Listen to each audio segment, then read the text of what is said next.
En séance. Une émission de la rédaction de Canal Académie. Le 28 janvier 2008, Charles Vallée, directeur général des éditions Dalloz, a prononcé une communication intitulée « Le droit vu par un éditeur » devant les membres de l'Académie des sciences morales et politiques.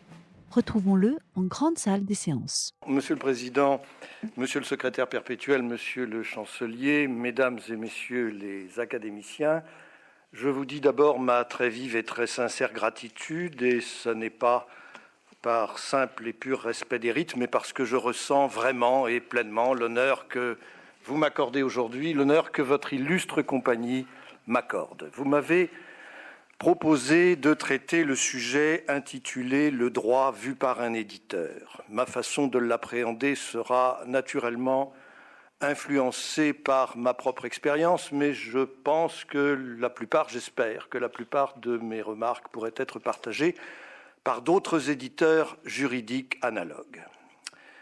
Je viens devant vous avec un héritage, celui légué par le fondateur de la maison Dalloz, qui est pour Dalloz, pour des générations d'étudiants, pour tous les praticiens du droit et peut-être pour toutes et même sans doute pour toutes les personnes qui, de près ou de loin, ont approché le monde du droit, est sans aucun doute l'un des noms les plus célèbres. C'est un beau nom, aux belles sonorités, un nom en 6 lettres, dont les 2 L en son milieu, une fois inversé, évoquent irrésistiblement la balance de la justice.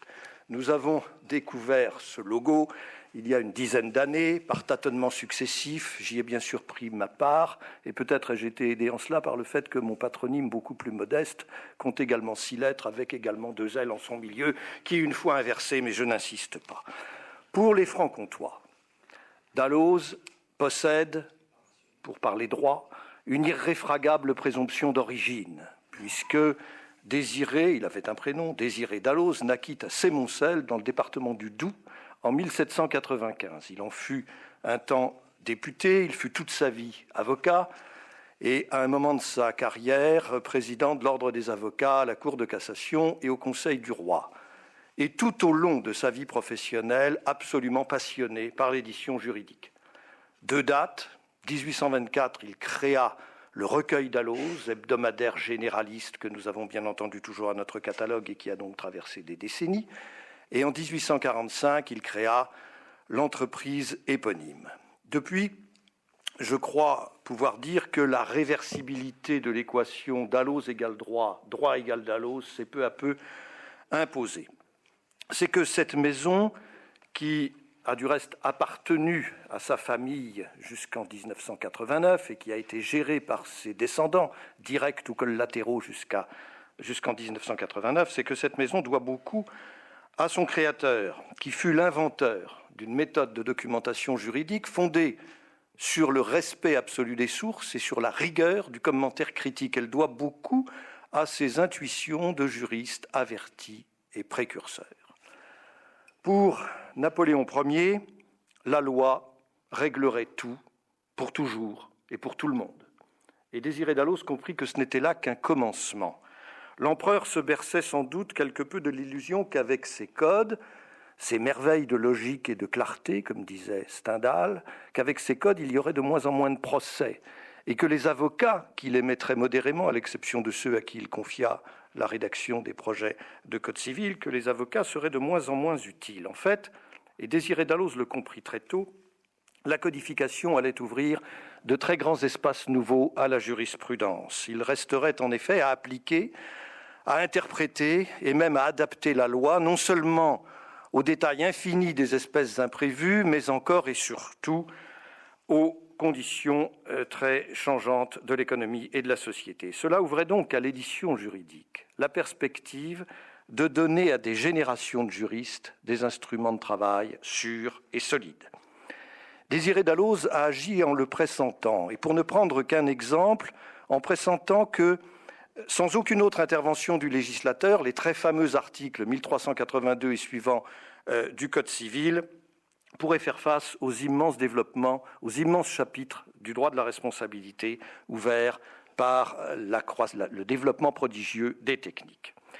Il a agi également en prévoyant que cette jurisprudence ne manquerait pas en cascade de susciter un très grand mouvement essentiel de doctrine explicative qu'il conviendrait également de publier. Je viens donc devant vous avec cet héritage et en ayant également conscience d'être un passeur, un intermédiaire, un passeur entre les auteurs et les lecteurs utilisateurs. Je suis président de Dalloz depuis maintenant près de 17 ans. J'ai donc eu, et je continue d'avoir, ce privilège d'être un passeur entre la science juridique et la connaissance du droit. Et cela grâce à nos diverses productions que j'évoque très vite, 33 codes, 26 revues, dont 2 hebdomadaires, 1 millier d'ouvrages à notre catalogue, 40 répertoires qui constituent une encyclopédie juridique mise à jour de façon permanente et aujourd'hui un certain nombre de sites Internet. J'ai en effet également pour mission de permettre à la maison de prendre place dans cette révolution technique qui bouscule aujourd'hui beaucoup de choses, y compris l'édition juridique. Et puis j'ai pour mission de suivre au quotidien ce que l'on appelle communément la chaîne du livre. Je me plais souvent à dire à nos équipes que chaque livre, chaque produit éditorial est en soi une entreprise, souvent une entreprise à temps long, parfois parsemée d'embûches, quelquefois inattendues. J'en citerai une seule. En 2000, nous avons décidé de rééditer, je devrais presque dire de réimprimer, car nous n'avions rien d'autre à faire, si je puis dire, un ouvrage de référence, Histoire des institutions et des régimes politiques de la France, de 1789 à 1958. C'est un ouvrage aux confins de l'histoire, de la science politique et du droit constitutionnel. Son auteur fut l'un des vôtres, c'est Jean-Jacques Chevalier. Comme c'était une réimpression, nous n'avions donc aucune intervention, ni sur la substance du texte, ni sur son ordonnancement. Nous pouvions donc nous estimer à l'abri de tout souci. Et pourtant, quelques jours après que ce livre est mis en place auprès de notre réseau libraire, quelques 600 librairies, feuilletant d'un doigt nostalgique, car j'avais moi-même beaucoup fréquenté cet ouvrage au cours de mes études, je tombe, c'est le cas de le dire, sur un chapitre intitulé « De Mitterrand à Poincaré ». Je me reporte très inquiet à la page appelée par le chapitre, et là je lis cette phrase, je n'invente rien, « Dès janvier 1920, Mitterrand n'était plus socialiste ». Je connaissais la précocité, bien sûr, de cet homme-là. Vous l'avez compris, quelqu'un avait changé Millerand en Mitterrand. Ce quelqu'un n'appartenait nullement à la maison Dalloz. Le bon à tirer avait été très bien donné, mais un jeune compositeur imprimeur qui n'avait jamais entendu parler de Millerand avait systématiquement changé Millerand en Mitterrand. Et les procédés informatiques de nos jours permettent ce genre. Il suffit d'avoir recherche et remplace et un clic et toutes les occurrences changent instantanément. Je redeviens sérieux si j'ai jamais cessé de l'être pour vous dire que l'expérience m'a peu à peu convaincu que les relations entre l'éditeur juridique et le droit sont principalement de 2 ordres. L'éditeur juridique a une double mission, un double pouvoir, je serais presque tenté de dire un double devoir. D'une part, de contribuer à éclairer le droit et d'autre part, de contribuer à diffuser le droit. Le droit est éclairé par l'éditeur. Exprimer son rôle de cette manière ne porte pas, je crois, la trace d'une prétention. C'est simplement pour souligner qu'il y procède grâce à ses auteurs, grâce à son estampille et grâce à ses supports. Sans ces auteurs, un éditeur juridique, en effet, ne serait rien. C'est un truisme. Le droit est immense, c'est une autre banalité. Cela veut donc dire qu'il est impossible pour un éditeur juridique de disposer en interne de toutes les compétences souhaitées. Et surtout, nos lecteurs utilisateurs souhaitent trouver dans nos productions des opinions faisant autorité, ce que l'on appelle la doctrine. Ils souhaitent des signatures. Ce sont celles, bien sûr, de professeurs de droit, de hauts fonctionnaires, d'avocats, de magistrats. En d'autres termes, le recours à des rédactions internes, qui au demeurant est pourtant une spécificité de l'édition juridique, si on la compare par exemple à l'édition scolaire et encore davantage à l'édition de littérature générale. Même si c'est une caractéristique de l'édition juridique, ce recours est toujours relativement limité dans la production juridique globale d'une maison de ce type. Ça représente environ 10 à 15% de la production.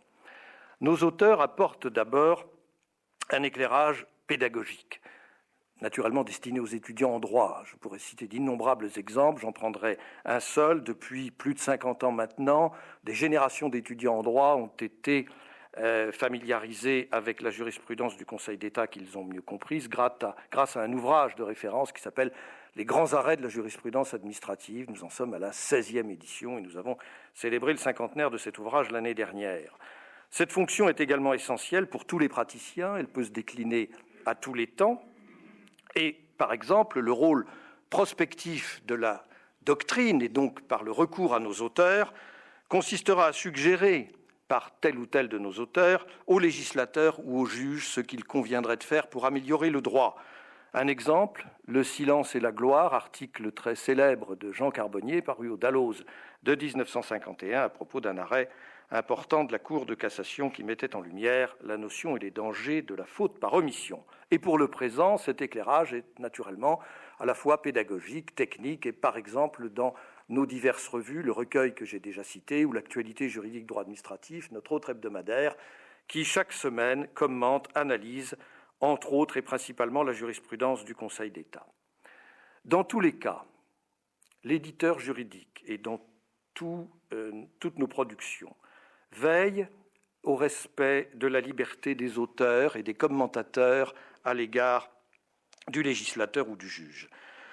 Nous savons certes que juger est une mission délicate et que légiférer est un art difficile, mais nous préservons la liberté de blâmer, tout en prônant parfois, par persuasion et sans toujours y parvenir, une certaine modération à la fois du ton et du style et de la substance de tel ou tel article. Il revient ainsi à ma mémoire une note de 1994 écrite par un auteur et non des moindres qui décernait, c'était l'intitulé de son article, un 0 pointé à la chambre commerciale, sous-entendu à la chambre commerciale de la Cour de cassation. Cela fit quelques bruits. Nous croyons néanmoins aux vertus du débat. Les auteurs ne sont pas bridés. Certaines disputes sont vives et peuvent parfois même revêtir la forme de véritables embrasements théoriques qui pourraient faire sourire, mais nous pensons qu'ils sont toujours féconds pour la réflexion juridique. Un seul exemple, la cause. La cause, c'est une notion emblématique, mystérieuse, énigmatique du droit français. Elle a cela de fascinant qu'à mesure qu'on l'étudie, son mystère s'épaissit. Du reste, un grand professeur de droit des années 1930, Rouast, disait « Si vous avez compris la cause, c'est qu'on vous l'a très très mal expliqué ». Alors, périodiquement, cette notion génère des morceaux de bravoure entre civilistes. Par exemple, en 2006, Jacques Guestin a écrit un article assez vif sur cette question. Il s'en prenait à l'un de nos autres auteurs, mais nous les partageons, ces auteurs auxquels a répliqué, avec une verve égale, Denis Mazot, qui avait intitulé son article « Cause toujours ». Alors, à l'oreille, ça peut paraître extrêmement impertinent dans un milieu qui pratique beaucoup la courtoisie, mais ça n'est qu'à l'oreille, car quand on lit l'article, c'était « cause, virgule, toujours, point de suspension », ce qui est loin d'avoir la même signification. L'éditeur contribue également à éclairer le droit, vous disais-je, grâce à son estampille. C'est là le rôle emblématique de sa marque Ombrelle et aussi de ses différentes marques, Siret, les actualités juridiques, Delmas, Argus, Juris Association qui sont chez Dalloz, et de ses collections, les précis, les grands arrêts, la collection des grands arrêts, les mémentos, etc. Tout cela crée, en principe, un climat de confiance entre l'éditeur juridique et le lecteur utilisateur. Alors ici, il y a deux conséquences possibles. Il y a d'une part celle qui flatte beaucoup la satisfaction de l'éditeur et qui prend la forme d'une phrase que les uns et les autres nous pouvons parfois entendre, soit dans un prétoire, soit dans un amphithéâtre ou dans un cabinet d'avocats. J'ai lu cela au Dalloz. Alors, c'est pas trop où, mais c'est au Dalloz. Et ça peut suffire comme explication. On ne sait pas si c'est au recueil ou dans tel ou tel ouvrage. C'est ici la marque qui transcende l'œuvre ou l'auteur. Mais à l'inverse, la modestie de l'éditeur doit toujours affleurer, car certaines œuvres transcendent la marque. On dira le Rivero, le Favoreux, le Derrida, pour parler par exemple d'un ouvrage portant sur le redressement et la liquidation judiciaire des entreprises. Et cela me conduit à parler des supports. Je vais en effet à présent évoquer les relations entre le papier et le numérique. Et il ne s'agit plus seulement de se projeter vers l'avenir, mais de parler des relations actuelles entre ces deux supports. Et la question est plus précisément de savoir si le papier risque d'être détrôné par le numérique. Première remarque, l'Internet se prête évidemment très bien à l'édition juridique, en ce qu'il permet une valorisation, une actualisation des fonds, en particulier, mais pas seulement, s'agissant de l'exploitation des périodiques, c'est-à-dire des revues. La valorisation des fonds se traduit par une facilité, par une rapidité d'accès à des documents grâce à des critères au préalable énoncés, dont nom d'une des parties à un procès, date d'un arrêt, nom d'un commentateur. Ainsi, les liens hypertextes permettent de parcourir instantanément la distance jusqu'alors presque infranchissable, séparant des documents dans l'espace et le temps. On peut dire d'une certaine façon qu'Internet fait fi de l'espace et du temps, en particulier s'agissant de l'édition juridique. Cette valorisation se traduit aussi par des croisements dont les juristes sont très demandeurs entre la jurisprudence, qui de surcroît peut être donnée en texte intégral, pour des raisons évidentes de moindre encombrement, et les articles de doctrine, ce sont des références croisées allant de l'une ou l'autre. Cette valorisation entre pleinement dans la mission de l'éditeur juridique d'aujourd'hui et elle relève beaucoup du savoir-faire de ses rédactions internes. L'actualisation des fonds, en second lieu, concerne tous les produits éditoriaux. Elle rend possible, par exemple, la mise à jour permanente de nos codes. Elle transforme ces espaces clos que sont les codes, aussi riches soient-ils, en espaces ouverts sur toutes les autres sources du droit. On peut donc estimer, avec la prudence qui s'impose, que le stockage, l'agencement, la consultation documentaire passeront de plus en plus par les supports numériques, mais l'analyse continuera d'abord d'être assurée, accueillie par le support papier. J'ai donc la conviction, étayée par l'observation, que le numérique est encore et sera sans doute pour longtemps encore plus complémentaire que substituable par rapport au papier. C'est cet ensemble de réflexions qui ont conduit, quoi qu'il en soit, nos lancements de sites Internet correspondant aux grandes matières juridiques, qui nous permettent d'assurer une plus grande diffusion du droit. C'est de cette deuxième mission de l'éditeur juridique que je vais parler à présent. Le droit est diffusé par l'éditeur. C'est évidemment une mission de médiation qui a évolué et qui pour autant présente quelques caractères immuables. C'est une mission de médiation. Je poserai ici trois questions. Peut-elle être chiffrée? Peut-elle être concurrencée? Est-elle encadrée? Peut-elle être chiffrée? Oui, évidemment. Je donnerai quelques chiffres rapides. En 2007, nous avons diffusé quelques 1 600 000 unités. J'entends par unité, livres, ouvrages, etc. Je ne parle pas du contenu, s'agissant des revues, d'articles, etc. Ce serait beaucoup plus. Ça représente à peu près entre 250 et 300 nouvelles éditions par an, ce qui évidemment est très intéressant puisque cela signifie que nous avons beaucoup d'ouvrages qui en sont à la 15e, à la 20e, voire à la 25e édition. 40 nouveautés et un mot rapide des meilleures ventes. En ce lieu, je ne parlerai pas de best-seller. Entre 100 et 120 000 codes civils chaque année, c'est notre numéro 1, 55 à 60 000 codes du travail, c'est en gros le numéro 2, lexique des termes juridiques dus à la rédaction et la signature d'auteurs prestigieux, 55 à 60 000 exemplaires par an, pour un marché qui n'est pas gigantesque, qui est loin d'être gigantesque. Nous sommes très loin de celui du grand public de la littérature générale, par exemple. Cette mission peut-elle être concurrencée? Ici, il faut évoquer ce que l'on appelle communément l'explosion du droit. Comment ne pas en parler? Quelques repères. Aujourd'hui, dans ce pays, il y a quelques 8 000 lois en vigueur, 400 000 actes réglementaires. Le volume des décisions de justice rendues est tout à fait considérable. Près de 200 000 arrêts rendus par les diverses cours d'appel. La Cour de cassation en 2006, pour la seule matière civile, 25 000 arrêts. Je ne parle pas des affaires pénales et commerciales. La norme juridique s'européanise, s'internationalise. Nous connaissons donc un réseau de plus en plus serré de conventions internationales et le droit communautaire irrigue et déborde celui des États membres.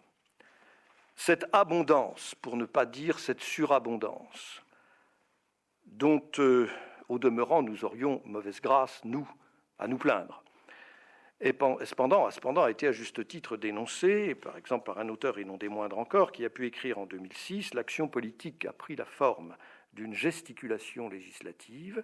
La loi doit être solennelle, brève et permanente. Aujourd'hui, elle est bavarde, précaire, banalisée. » Cette dénonciation rejoignait celle de Jean Carbonnier, pour qui, je cite le titre d'un article célèbre du doyen Carbonnier, « Le silence législatif est d'or ».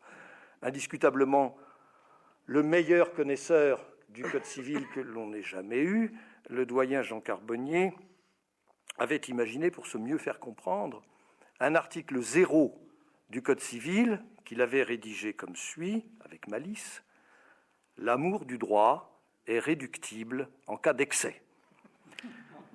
Cette inflation de texte a donné naissance à des exigences légitimes d'accessibilité de la loi, voire du droit dans son ensemble, incluant la jurisprudence. C'est la loi du 12 avril 2000 qui prévoit que la mise à disposition et la diffusion des textes juridiques constituent une mission de service public. Pour aller vite, c'est Légifrance.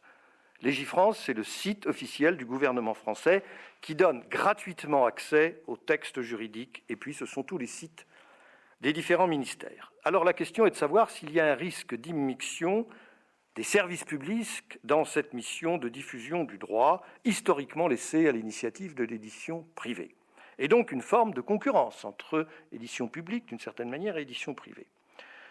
Je ne le crois pas, dès lors que les pouvoirs publics ne diffuseraient que des données brutes, sans aucune autre forme de transformation. Or, nous constatons parfois quelques glissements qui ont d'ailleurs été très justement et fortement dénoncés par un rapport du président Dieudonné Mandelkern.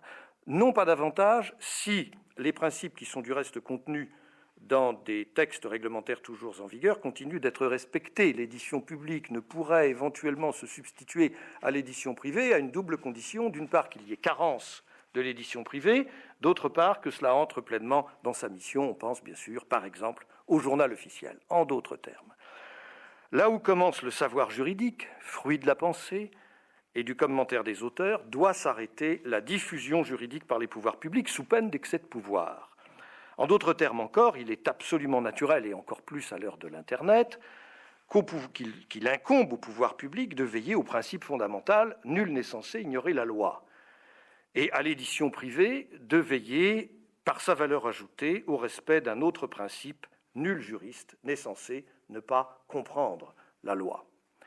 Cette mission de diffusion du droit est en troisième lieu encadrée, et j'irai vite à ce sujet, tout simplement pour souligner que la vision du droit de l'éditeur juridique ne se résume pas au droit qu'il diffuse. Il est lui-même un sujet de droit, comme toute personne physique, toute personne morale, et du reste tout éditeur. Donc le droit est une donnée de sa propre activité.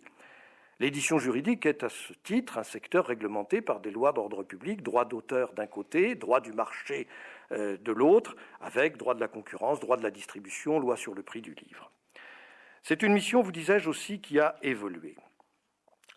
Sans sacrifier à la nostalgie des origines, il est possible de l'évoquer en quelques mots, d'évoquer en quelques mots une sorte d'âge classique de l'édition juridique. Je ne dirais pas d'âge d'or, qui va en gros de la première moitié du XIXe siècle jusqu'à la fin de la première moitié du XXe siècle. Et son essor se confond du reste beaucoup avec celui du Code civil auquel il doit son heureux destin. Le milieu juridique est alors homogène, sociologiquement assez fermé.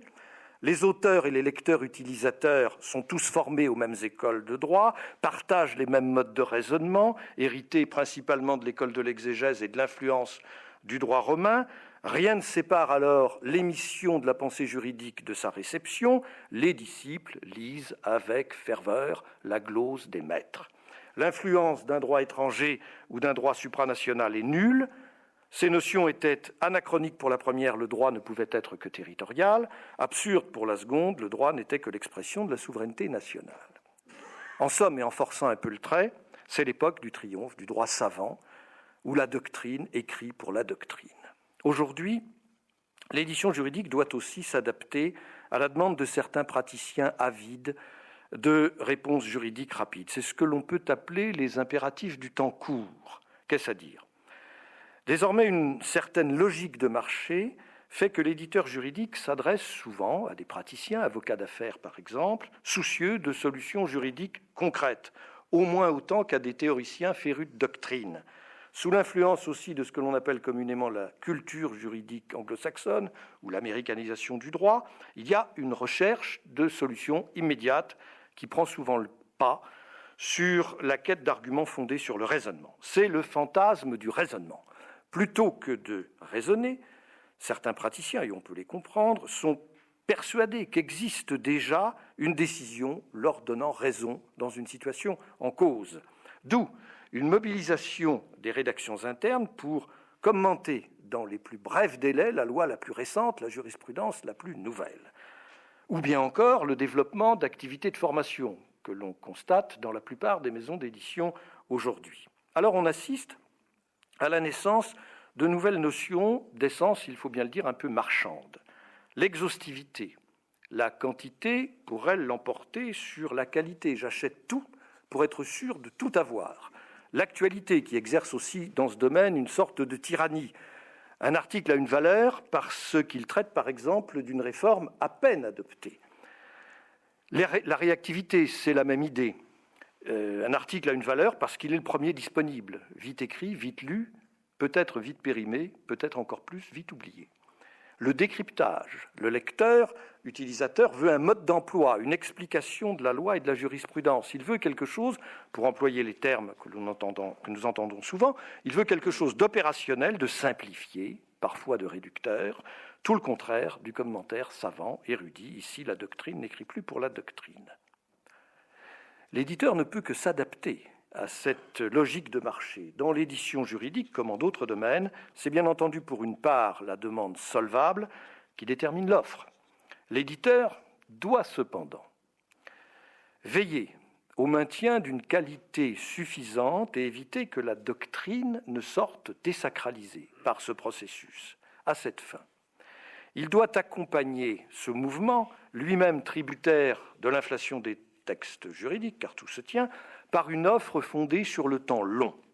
Il ne doit pas tomber, j'allais dire sombrer, dans cette fébrilité. Et pour faire équilibre, il doit faire la part belle, toujours, au droit que, faute de trouver une autre expression, mais pour me faire comprendre, au droit savant, au droit du temps long, du temps brodélien, si j'ose cette expression, par la publication, par exemple, de thèses. Nous en publions au moins une dizaine par an.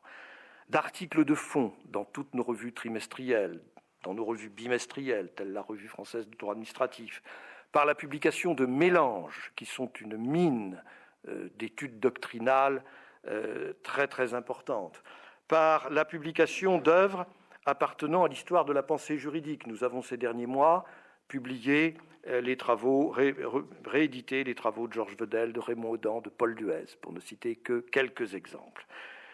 L'éditeur juridique doit donc accompagner la diffusion placée sous le signe de la promptitude de travaux confiés à des auteurs qui légitimement demandent et prennent le temps de la réflexion. Ce dilemme entre diffusion de droits vivants et diffusion de droits savants doit être résolu par l'éditeur juridique. Il est en son pouvoir et en son devoir de le faire. C'est son supplément d'âme que de savoir répondre à ces deux exigences qui sont, du reste, souvent conjointes, fort heureusement. Même nos grands hebdomadaires combinent encore ce souci de rendre compte de l'actualité et de la réflexion fondamentale. Internet, enfin, et c'est un autre de ses mérites, permet aujourd'hui cette alliance dans le cadre d'un champ d'expression quasiment illimité, car il permet ce mariage heureux, indispensable, entre réaction immédiate aux droits nouveaux et études réfléchies. Tous nos sites, par exemple, comportent des renvois à la doctrine antérieure à l'actualité traitée par nos rédactions internes, ainsi qu'à la jurisprudence préexistante, et ils annoncent également les études approfondies qui vont suivre et publiées d'abord dans nos diverses revues. Grâce à la combinaison de ces outils, l'éditeur demeure au cœur de la vie du droit, dont il est à la fois, je dirais, le conservatoire et le laboratoire. Il demeure au cœur de son élaboration. Le législateur, le pouvoir réglementaire et le juge travaillent sur ses produits. Au cœur de sa diffusion, tous les juristes sont informés par ces mêmes produits. Au cœur surtout de cette harmonie qu'il établit et préserve entre information rapide et études et réflexions distanciées. Pour toutes ces raisons, et même dans le cadre de ces évolutions technologiques, la mission de l'éditeur juridique me paraît à certains égards demeurer immuable. Que devient en effet, dans ce contexte, le métier d'éditeur juridique ? L'émergence de produits numériques ne remet-elle pas en cause ce métier qui s'est forgé au temps de la seule suprématie du papier? Je ne le crois pas, car ce métier, cette fonction d'éditeur juridique, continue et continueront de correspondre à une définition plus précise que je vous propose en 3 points pour terminer. Éditer, c'est d'abord sélectionner des contenus en fonction de leur qualité intrinsèque, et de leur intérêt présumé pour un public donné. L'abondance de production des textes est telle que ce filtre est indispensable pour retenir, pour rendre visible ce qui présente un caractère original. L'éditeur juridique assure et assume cette première fonction de sélection. Éditer, c'est également convaincre les auteurs d'éviter 2 écueils, le trop qui submerge, le trop peu qui caricature. Éditer, c'est enfin et cependant savoir s'effacer derrière les auteurs avec le secret orgueil et la silencieuse satisfaction d'avoir pris part à la diffusion d'une œuvre. Cette définition ne me semble pas éloignée du métier d'éditeur juridique du temps où seul le papier était le support des publications. Elle me semble donc encore pleinement applicable à l'édition juridique d'aujourd'hui, y compris numérique, complémentaire du papier. Les conséquences de l'Internet sont vertigineuses, y compris dans le monde de l'édition juridique. Je crois qu'on peut s'en réjouir et voir les chances pour l'édition juridique d'un dynamisme renouvelé, fécond et adapté pour la communauté des juristes. Désiré Dalloz aurait, je le crois, partagé ce point de vue. Je vous remercie.